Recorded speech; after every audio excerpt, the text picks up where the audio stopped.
سے ہم اس وبا کے پھیلاؤ میں واضح فرق ڈال سکتے ہیں۔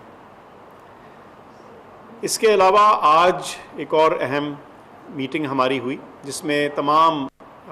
جو ہمارے صوبائی وزراء ہیں، صوبائی محکمہ صحت ہیں، ان کے نمائندگان سے اور وزیروں سے گفتگو ہوئی، اور ہم نے ان کو پاکستان کی جو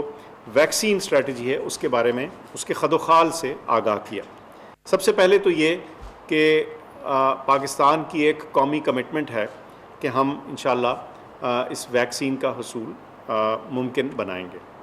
اس سلسلے میں ایک قومی ایفرٹ، ایک محنت چل رہی ہے، اور جس میں تمام ہمارے جو صوبے ہیں اور ہمارے اہم ادارے جو ہیں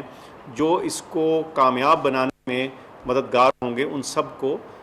اس میں شامل کیا گیا ہے اس طریقہ کار اور اسٹریٹجی میں، اور یہی تمام ڈیٹیل جو ہے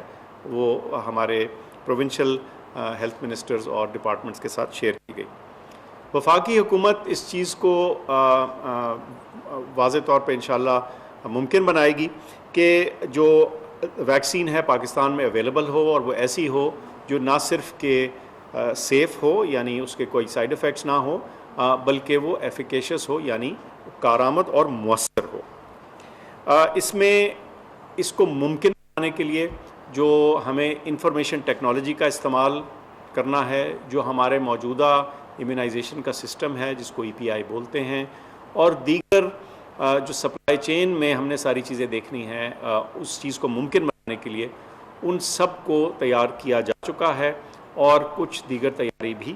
ہو رہی ہے۔ میں سمجھتا ہوں کہ انشاءاللہ اس ایفرٹ کے ذریعے، اس محنت کے ذریعے ہم آپ کو جلد بتانے کے قابل ہوں گے کہ کون سی ویکسینز پاکستان میں اویلیبل ہوں گی اور کس ٹائم میں، یعنی کب۔ اس سلسلے میں ایک وضاحت اور بھی کرنا چاہتا ہوں کہ پچھلے کچھ دنوں میں کچھ انفارمیشن ایکوریٹ طور پہ نہیں پہنچائی گئی پرائیویٹ پروکیورمنٹ کے حساب سے۔ پرائیویٹ سیکٹر جو ہے، جب کوئی ویکسین پراپر طریقے سے ہمارے قوانین کے مطابق رجسٹر ہو جائے گی تو تب اس کا حصول جو لوگ اس کو خریدنا چاہیں یا خرید سکیں ان تک ممکن ہوگا، لیکن جو حصول حکومت کر رہی ہے جس ویکسین کا، جس کے لیے $150 ملین اور اضافی رقم بھی جس میں ڈالی جا سکتی ہے، وہ مفت فراہم کی جائے گی ہماری پاپولیشن کو۔ تو یہ چیز میں واضح کرنا چاہتا تھا۔ آخر میں ایک اور چیز کہوں گا کہ ویکسین ہماری جو یہ ایفرٹ ہے، یہ جو کوشش ہے کرونا کی وبا پہ قابو پانے کے لیے، اس میں جہاں ویکسین اور ویکسین کا استعمال ایک اہم جز ہے اس کا، لیکن اس کا ہرگز یہ مطلب نہیں کہ وہ تمام احتیاطی تدابیر چھوڑ دی جائیں، یا یہ سوچا جائے کہ جب ویکسین آ جائے گی تو ہم ان سب چیزوں کو بھول جائیں گے۔ یہ ساری چیزیں اکٹھی چلتی ہیں۔ ویکسین کا استعمال اپنی جگہ، لیکن جو احتیاطی تدابیر ہیں ان کو اپنانا اور ان کا استعمال کرنا ہماری ذمہ داری پھر بھی رہے گی۔